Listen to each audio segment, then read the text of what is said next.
موت سے پہلے فرشتے آ جاتے ہیں. چاہے تم اچھے آدمی ہو، بیٹھے ہوئے ہو، تم کو بھی اگر موت آنی ہے تو تم پہلے فرشتوں کو دیکھنے لگ جاؤ گے، لیکن بتا نہیں سکتے کسی کو. موت سے تھوڑی دیر پہلے فرشتے قریب آ جاتے ہیں. پہلے جماعت فرشتوں کی آتی ہے، پھر ملک الموت آتے ہیں. ملک الموت ان فرشتوں کے بیچ آتے ہیں. جیسے ہی یہ مرنے والا آدمی ملک الموت کو دیکھ لیتا ہے، پھر اس کے جسم میں کپ کپی طاری ہو جاتی ہے.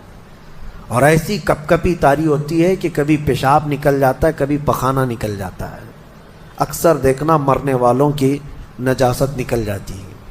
ملک الموت کو وہ بہت قریب سے دیکھتا ہے، اور ان کی دو شکلیں ہیں.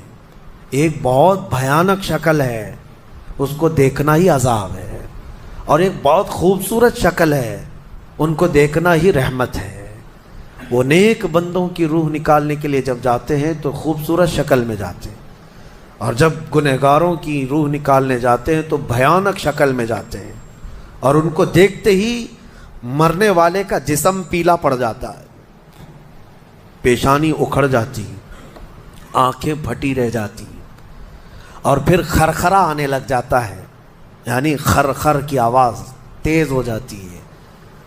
وہ بولنا چاہتا ہے اپنے پاس والوں کو، لیکن بول نہیں سکتا، بند ہو جاتا ہے. یہ وہ وقت ہے جب اس کے توبہ کا دروازہ بھی بند ہو جاتا ہے. اب اگر فرشتوں کو دیکھ کر کوئی توبہ بھی کر لیا، ایمان لایا، تو اس کا ایمان قبول نہیں. اس وقت سے پہلے تک جو بھی ایمان لایا یا توبہ کیا، اس کی توبہ قبول ہے. لیکن موت کا خرخرا آ گیا اور فرشتوں کو دیکھ لیا، اس کے بعد بہت سارے کافر بھی پکاریں گے کہ ہم ایمان لاتے ہیں اللہ پر. نہیں، اب ایمان قبول نہیں ہوگا. موت اتنی آسانی سے نہیں آتی، اس کا پروسیس ہے. فرشتے آتے ہیں، ملک الموت آتے ہیں، پھر اس کے بعد اس کو گھور کر دیکھتے ہیں، پھر اس کو چت لٹا دیا جاتا ہے، یا جس حالت میں بھی ہے وہ گر جاتا ہے.